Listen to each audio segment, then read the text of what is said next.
তোমরা কি হাদিসে কুদসিটা পড়ো না ছোট ভাই আমার, ও পর্দার ছোট বোন আমার?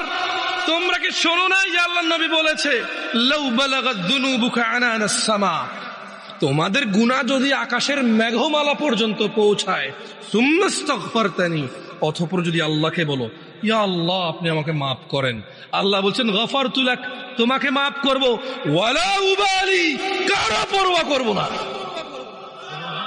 ছোট ভাই আমার, বোন আমার, প্রতিজ্ঞা করো, বাপ মরবে, মা মরবে, ভূমিকম্প হবে, সিডর হবে, এই পৃথিবী লন্ড ভন্ড হয়ে যাবে, বেঁচে আছি মানি ফজরের 2 পড়তেই হবে। বেঁচে আছি মানে জোহর আসর মাগরিব ইশা পড়তেই হবে। একটু আগে সিগারেট খেয়েছি, একটু পরে আজান হয়েছে, নামাজ পড়তে হবে। একটু আগে পর্নোগ্রাফি উলঙ্গ সিনেমা দেখেছি, একটু পরে আজান হয়েছে, নামাজ পড়তেই হবে। ঘুমের মধ্যে কাপড় চোপড় নষ্ট হয়েছে, মা জানে, বাপ জানে, ভাবি জানে, বোন জানে, সবাই জানে। এখন গোসল করলে সবাই বুঝবে কেন গোসল করছো। সবাই বুঝলে বুঝুক, না বুঝলে নাই। আরে বুঝলেই কি না বুঝলেই কি, আমার কাপড় নষ্ট হয়েছে, গোসল আমার ফরজ হয়েছে, আমি গোসল করবো, নামাজ পড়ব। আবু হুরায়রা রাদিয়াল্লাহু আনহু থেকে বর্ণিত, রাসূল সাল্লাল্লাহু আলাইহি ওয়াসাল্লাম বলেছেন কুল্লু উম্মতি ইয়াদখুলুনাল জান্নাহ, আল্লাহর নবী বলেছে আমার সকল উম্মত জান্নাতে যাবে। তিনি বলেছেন যে ইল্লা মান আবা, আবা ছাড়া আমার সব উম্মত জান্নাতে যাবে। কল, সাহাবী বললেন, তারা বললেন, কলু, তারা বললেন ওয়া মান ইয়াবা ইয়া রাসূলুল্লাহ, ও আল্লাহর রাসূল সাল্লাল্লাহু আলাইহি ওয়াসাল্লাম, কে সে যে আবা? সবাই তো জান্নাতে যাবে, আবা যাবে না, তা আবাটা কে? আল্লাহর নবী সাল্লাল্লাহু আলাইহি ওয়াসাল্লাম বলতেছেন যে মান আতাআনি, যে আমি মুহাম্মদের অনুসরণ করে, সাল্লাল্লাহু আলাইহি ওয়াসাল্লাম, যে আমি মুহাম্মদের ইতাআত করে, সাল্লাল্লাহু আলাইহি ওয়াসাল্লাম, যে আমি মুহাম্মদ যা আদেশ করি তা করে, যা নিষেধ করি তা করে না, সাল্লাল্লাহু আলাইহি ওয়াসাল্লাম। মান আতাআনি, যে আমার অনুগত্য করে, দাখালাল জান্নাহ, সে জান্নাতে যাবেই যাবে, পুরুষ নারী যেই হোক। ওয়া মান আসানি, যে আমি মুহাম্মদের অবাধ্য হয়, আমি বলেছি দাঁড়িয়ে রাখতে সে রাখে, আমি বলেছি টাকনুর উপরে পড়তে সে পড়ে না, আমি বলেছি নিজেকে নিজের জীবনকে ধ্বংস করিও না, আত্মহত্যার দিকে যাইও না, সে সিগারেট খায়, মদ খায়, গাঁজা খায়, পিত্ত যা আছে কলিজা গুর্দা সব নষ্ট করে দিচ্ছে, নিজেকে ধ্বংস করে দিচ্ছে।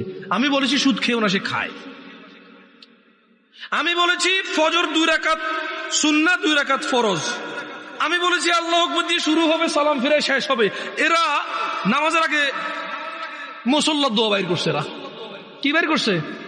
মুসল্লার দোয়া বাইর করছে। আমি মুসল্লার দোয়া দেই নাই, এরা বাইর করছে মুসল্লার দোয়া। আমি বলেছি সালাত শুরু হয় আল্লাহু আকবার দিয়ে, শেষ হয় কি দিয়ে? সালাম দিয়ে। এরা বলেছে যে না, সালাম ফিরাইলে যথেষ্ট না, এরপর আরো কাজ আছে। আমি বলেছি দুরূদ পড়ো, এরা কবিতা পড়ে। এই পৃথিবীতে যত আমল আছে মানুষ করে, আসসালাতু আলা ওয়াক্তিহা, সময় মতো নামাজ পড়া আল্লাহর কাছে সব চাইতে প্রিয়। দিনী ভাইয়েরা, কত গুনাহ, কত অপরাধ, সিনেমা, নাটক, গান বাজনা, অপরাধের শেষ নাই। মিনিটে মিনিটে, ঘন্টায় ঘন্টায়, দিনে রাতে হিসেব ছাড়া অন্যায় অপরাধ করি। অথচ একটা ইবাদত এই পৃথিবীতে আছে যেটা করে মানুষ মুসলমান থাকতে হয়, ওই একই ইবাদত সমস্ত গুনাহের কাফারা হয়। একই ইবাদত যেটা করে মুসলমান থাকতে হয়। যেমনটা বাচ্চা যুবক চাকরিতে ঢুকলো, ঢুকার পর ডিউটিতে যেতে হয় চাকরি বাঁচাইতে হইলে, নাইলে চাকরি থাকবে না, চাকরি বরখাস্ত হয়ে যাবে, কোম্পানির কেউ বলে গণ্য হবে না।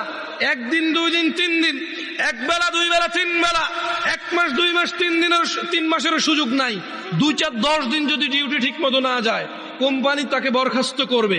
এই কোম্পানির কেউ বলে গণ্য হবে না। বোনাস তো দূরের কথা, বেতন থাকবে না, বেতন তো দূরের কথা, চাকরি থাকবে না, চাকরি তো দূরের কথা, লাঞ্ছিত, বদনাম হবে, ডিউটি ফাঁকি দেয়, চোর বলে গণ্য হবে। নামাজ একই রকম ইবাদত। কোন মানুষ যদি নিজেকে মুসলমান দাবি করে, সে প্রতিদিন 5 বার প্রমাণ করতে হবে সে মুসলমান, আদারওয়াইজ তার মুসলমানি তো টিকবে না। তোমরা কি সূরা ফুরকান পড়ো না ভাই আমার?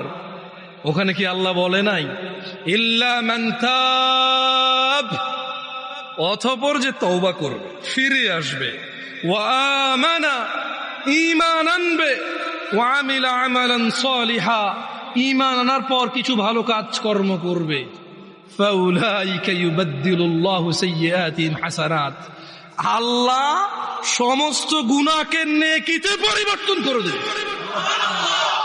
তোমার গুনাহগুলোকে আল্লাহ নেকিতে করার সক্ষমতা রাখে কিনা? ওনাকে এটাতে বাধা দেওয়ার কেউ ক্ষমতা রাখে? কেউ প্রশ্ন করার ক্ষমতা রাখে? তোমার গুনাহ হচ্ছে এটা,